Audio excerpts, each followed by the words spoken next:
Everyone, back with another knife review. I kind of broke one of my cardinal rules here, and I bought what is to me a museum piece, and it probably is to no one else. Picked up a Lone Wolf Knives. This is the Eagle Talon. Before we get into this review, patch of the day, we're looking at Tactical Gent. The only reason this was relevant was because I thought it matched the box. But Tactical Gent, they're on Instagram. Look them up. They do awesome stuff. Veteran owned. Happy to support them. Before I get into the details of this knife, let's see. Like I've said in past reviews, I've always been really interested in knives, but I ran into Lone Wolf Knives in Virginia Beach around 2012. It was honestly just like a random tactical store that I happened to be into. This knife was there, and looking at it, I think they were asking about $300 for it, and I didn't have the money at the time, and I was like, man, that's really cool. I love the blade shape. I loved a few like the features, which we'll get into in a little bit, because this knife definitely has a secret, which is pretty cool. I just couldn't justify it. Fast forward, 10 years, and I was kind of racking my brain, and to be honest with you, like looking at Shuragorov's logo of the bear, I was like, I can't remember what this brand was called. Like it looked like a wolf, probably not a bear, something along those lines. And then it clicked. I was hanging out with my son, and I was like, Lone Wolf, like that's exactly what the company was. So able to track it down.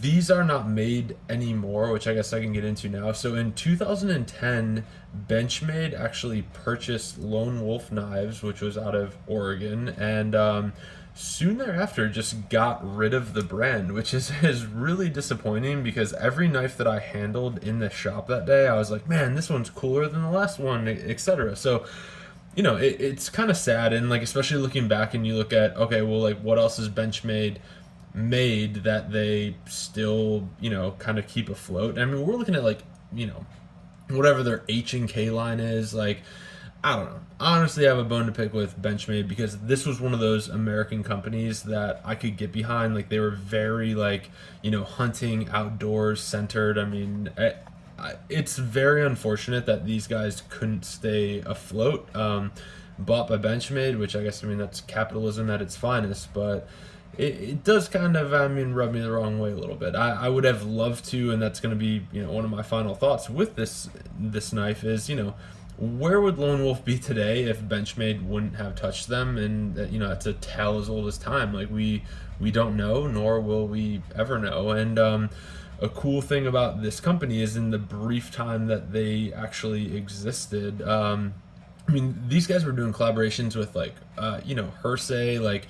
There were great knife makers and designers that were working with them, and it's just honestly it's a shame that we didn't get to see, or Lone Wolf didn't get to reach their full potential. Before I get into the characteristics of this knife, I do have to give a shout out to Arizona Custom Knives.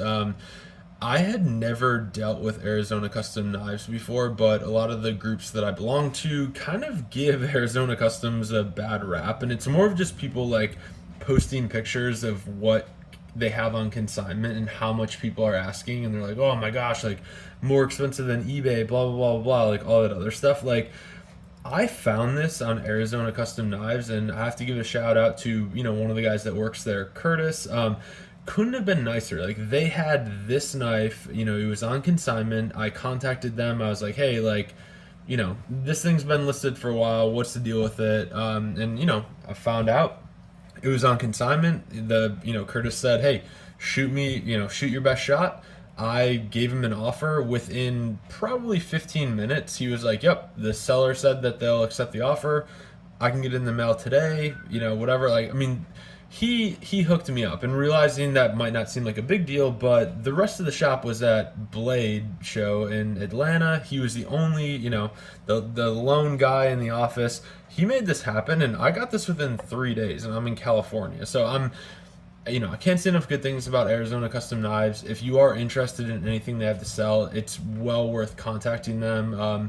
couldn't be happier. And honestly, I'm a little ashamed to admit I was apprehensive to do business with them, but they succeeded with flying colors. The details on this particular Lone Wolf Knives, which this is the Eagle Talon, it sports a 3.3-inch blade, 7.6 inches overall. It weighs 4 ounces, and it's definitely on the heavy side. Obviously, that whole 1 inch of cutting surface per ounce, we're over that mark, but it is. You have to look at like the time period that this was made in, which was probably. I mean, I don't have a specific date. This is definitely pre-Benchmade, so prior to 2010. So I mean, take that with a grain of salt. But I mean, the pocket clip is stainless. This is stainless. The blade is actually made out of S30V steel, which at the time and even to this day, I mean, it's a super steel. Like, it's great. I mean, it's not the best, which is awesome because that means that things are moving forward as far as blade technology. That's awesome. But for the time, I mean, this really was cutting edge. So keep that in mind here. Like, we're gonna be talking to that a lot. The handles on it, which I thought it was kind of interesting. So they're fiberglass reinforced nylon, which it does have like a little bit of like a rubber grippy texture to it, but it's not like hard plastic at all. It's right in the middle. There's a little smush to it, but at the same time, like, it's pretty rigid. We're gonna go over that when we actually get into the review of this. The original MSRP, there's a few sites that have old listings of this lingering, and it was about I'm gonna be honest with you, like, I'd be spitballing a little bit, but the general consensus is this knife costs around like $300. So if you are a Lone Wolf Knives expert, you're probably the last of a dying breed, and you see this and you're like, no, that's the MSRP was way more or less. Like, please correct me. I would love to meet you. Love the brand, and that's quite the niche thing to be into, but we'll call it $300 because I remember seeing this in the shop and I was like, I can't afford this right now. I've never heard of this brand. It's really cool, but we'll leave it at that. We'll jump into it. I mean, this isn't going to be a very traditional review for me, just because this knife, as it is, like, I wouldn't say it can really like compete with the knives that I've been reviewing, but it's still really cool and it's worth mentioning. And there's not many knives that would have me searching for a blade from 2010 to scoop up at, an inflated price or anything like that. I mean, as I've said in other videos, I used to be into older microtechs, like combat front openers and stuff of that nature, which like make no sense. I mean, unless you find a time machine, you can go back in time. Like, the technology now just totally blows it away. But from a nostalgia standpoint, like, this thing's really cool, and that actually gets me into my first pro. The first pro for me is nostalgia. Like, I love the fact that I was still able to get this, we'll call it a specimen or an example of this knife in 2022. It's still in great shape. Again, I paid dearly for it. We'll call it 2 times what the MSRP is, but to me it was worth it. Like, I see this thing and I'm like, man, cool. Like, I finally, like, I got this knife that I've been after. There's been very few knives that I've never heard of that I've walked into a gun shop, tactical store, gun store, and have been like, wow, I need to have this. But this is the one. It is. It's the one that made me go back and find it after 10 years. The next pro for me is the blade shape, which even in 2022, I really do like the blade shape of this. It's kind of, I'd categorize it as a modified sheep's foot. It just like it looks neat to me. It kind of like my mini Griptilian that I have. It's very reminiscent of that. But I just think it's a very like usable design. It's not way too stabby. There's some good girth behind the blade, good blade stock. I love what this knife looks like, and I wish there were more knives that kind of emulated this shape. The next pro for me is going to be the thumb stud, which I know I kind of hit like the Chavez, which is, again, a full frame titanium knife for the way the thumb stud kind of had a Torx bit or a Torx screwed through the top of it, made it sharp. This is all really beveled and nice. Like, it's a very comfortable thumb stud, depending on when you try to flick it with your pointer finger, or even a slower opening with your thumb. It's rounded. I I love it. It's the perfect size. It's not too big, not too small. Like, really great. The next pro for me is going to be these handles, which it's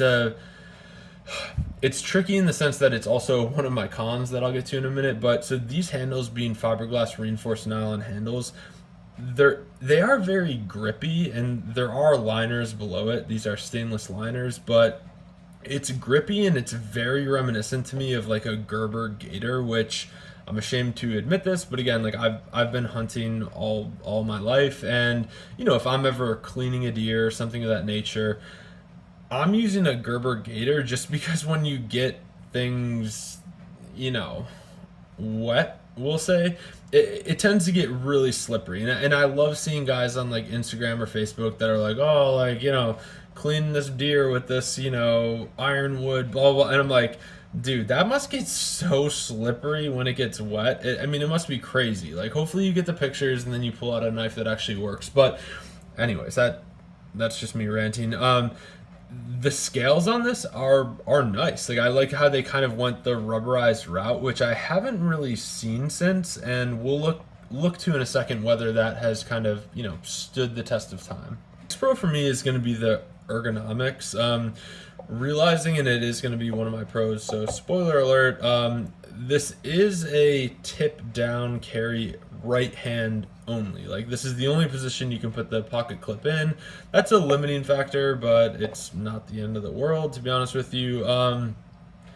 The ergonomics on this are really nice. There aren't any hot spots. I attribute that to, certainly the grip material, but even more than that, just the shape of the handle. I think it's very middle of the road, doesn't get, there aren't any sharp edges or points, which may take away a little bit from the cosmetics of it. But all in all, I mean, like, as a workhorse knife, like out in the field, this is pretty, these are pretty impressive ergonomics. And, couldn't be happier. I was actually surprised with it. I thought I was going to get this. It would be like, congratulations, like, you fulfilled some childhood fantasy you had, but, everything's going to be trash on this thing. And that's not the case. Like, even in 2022, the ergonomics of this Eagle Talon from Lone Wolf are quite impressive, actually.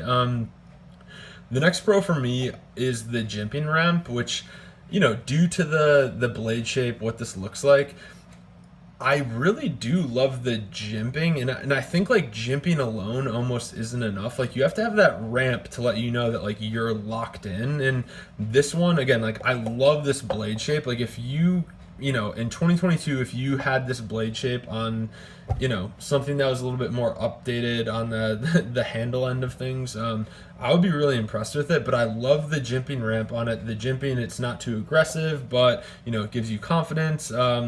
I really couldn't be happier with that, and I was absolutely surprised by that. And the final pro for me, which, believe you me, I have been chomping at the bit to tell you guys this, is the action of this knife. Again, after 10 years, like, I'm probably, yeah.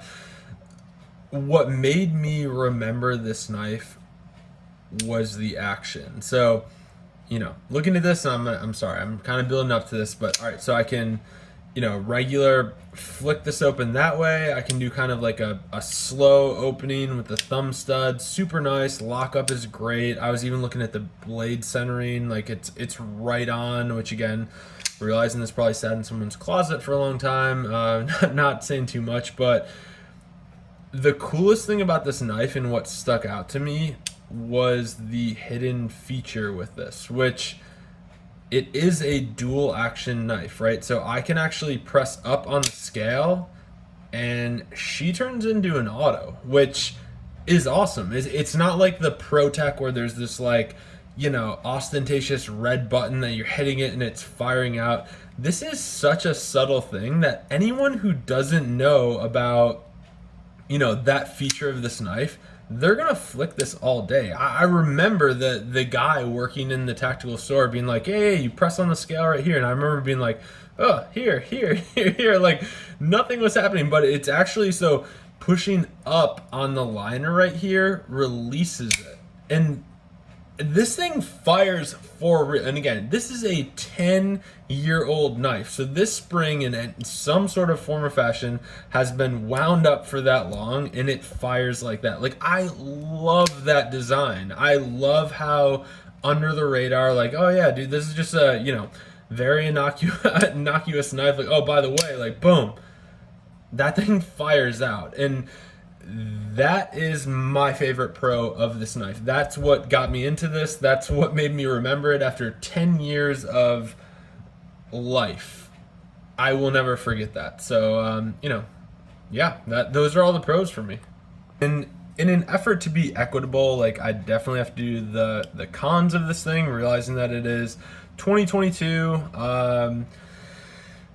Yeah, this is gonna hurt me, but so the first con is this thing is old, right? Like, there's no denying that. Like, I want to be very clear about that. I don't want to argue with anyone on YouTube about the relevancy of this knife or anything like that. To me, it's just cool. It was one of those buys that I was like, hey, I like this thing. I want to pick one up if I can find one. This one's going to stay with me. Like, I want to be buried with this knife for some reason. I don't really know. But realizing that it is so old, the first con for me is that there is no support for it. I love this. I mean, it looks like something you get off of Amazon, like address labels, like Lone Wolf Knives, like, have their address, their their website, which has since been, taken down, but there's not going to be any support for this knife. And if I used it strictly as, just flicking it open all the time, I'm sure I'd be fine. But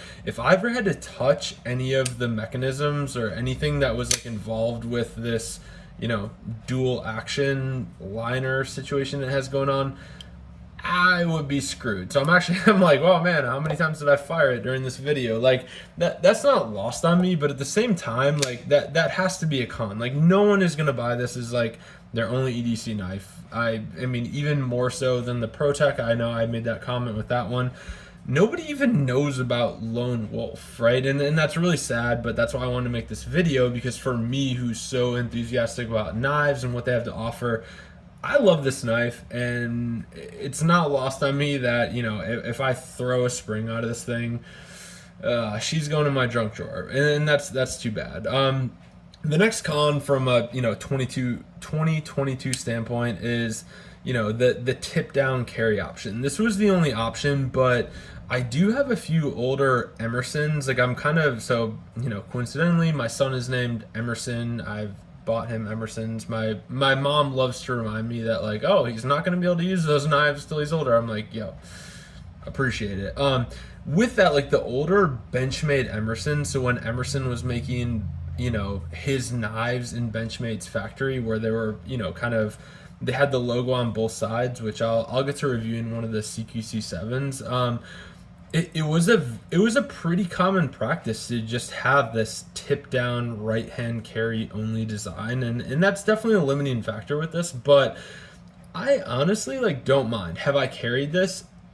Negative. Absolutely not. I haven't carried it at all. Like, I literally got this yesterday, and I was like, there's a bunch more knives that I wanted to review before this, but I was like, I'm way too excited about this knife. I can't even describe it. I think that's why I wanted to record this video, just because of, like, how passionate I was for this knife, finding it, seeing it work in action, like, having it as my own, where I could actually just, fire it in the comfort of my home. Like, that was really cool to me. But it's not lost on me in 2022 that, this tip down right hand only design is antiquated.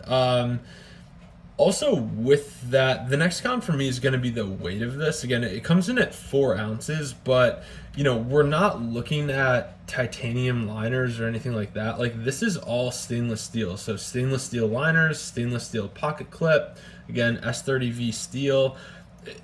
This thing is heavy, and I think, like, most people that know a lot about knives would pick this up and be like, if they flicked it like that, they would be like, what else is going on here? Like, there's more going on here. There's no way, you have these, like, rubber, call it rubber scales, this, like, composite, backspacer, and that's the weight this thing is. I wouldn't say it's, like, overly heavy. It's not like a full titanium uncut out, anything of that nature, but it is a very heavy knife. So again, gotta throw that in the cons column. The next con for me is going to be the handles, but strictly due to age. I've watched quite a few YouTube videos once I actually remembered, like, Lone Wolf. Yeah, that was the company. Like, I did search Lone Wolf on YouTube, and one of the things that I see happening with this, with these rubber or, as it were, reinforced nylon handles, they do wear over the years, which is to be expected. But you can actually, I don't know if you can see it on the video, like, it wasn't apparent to me when I looked at pictures of this, but where the pocket clip touches these handles, there's definitely, like, it's pressed in a little bit. But that's not to say, like, I mean, some of these, like, dual action autos that they have, there's actually like a button built into or under the reinforced nylon handles, and that's what wears out first because it's a softer material. You're pressing on it all the time. Like, it makes sense, but that's definitely a con for me, is like, this knife, it really hasn't withheld the test of time. I don't know how important that is to you. Like, it's not really important to me, but that's one of the drawbacks of this. And, that was further punctuated by seeing, like, where this pocket clip, where it touches these handles, it's definitely pressed in and worn. I mean, simply stated. So, I don't know. I thought that was kind of interesting. And with that, that concludes my cons of the knife and thus my review of it. Realizing that for me, this is a museum piece. I'm not, I don't have, rose-colored glasses on that I'm going to be carrying this thing, that's going to be anything except for a piece of nostalgia. But it also got me thinking that, like, I think sometimes it's important to have those knives that kind of invoke some sort of emotional response to you. And, like, this one definitely does it. Like, I loved the fact that when I walked into that shop in Virginia Beach, I had never heard of Lone Wolf Knives whatsoever. Like, I loved the scaled dual action of this thing. I thought that was so cool that it wasn't like in your face. It very subdued. The fact that, like, hey, like, yeah, do you want to pick up my knife? Yeah, you can open it with your thumb, whatever. Like, or if you really know what you're doing, yeah, you can pop this thing out and she rips out. Like, I love that aspect of the knife, and I wish there were more like it. Like, I don't know. It was one of those, like, I wouldn't say like an impulse buy, because I was like, all right, when I saw this, like, I knew I had to have it. But realizing that in 2022, this is not a feasible carry option or anything like that. But I don't know. I just think it's like it's cool as heck, and I'm a huge fan. Like, I wish Lone Wolf would not have been, or I mean, yeah, if Benchmade wouldn't have bought Lone Wolf and just stuck with their super awesome knives from H&K, that would have made me happy. But it is sad, but to me, this is like a piece of, like, not only knife history, but it's a piece of my history. Like, I remember being shocked at this, and I'm really glad that I was able to track it down. So appreciate y'all tuning in again. Like, realizing this is a really weird review in the sense that these are kind of obscure, hard to find, whatever. But I don't know. Like, I really like it when you get in kind of an inanimate object and there's some, like, emotion tied to it. And this knife, I have that with this knife. So yeah, we will see you next time for the next knife review.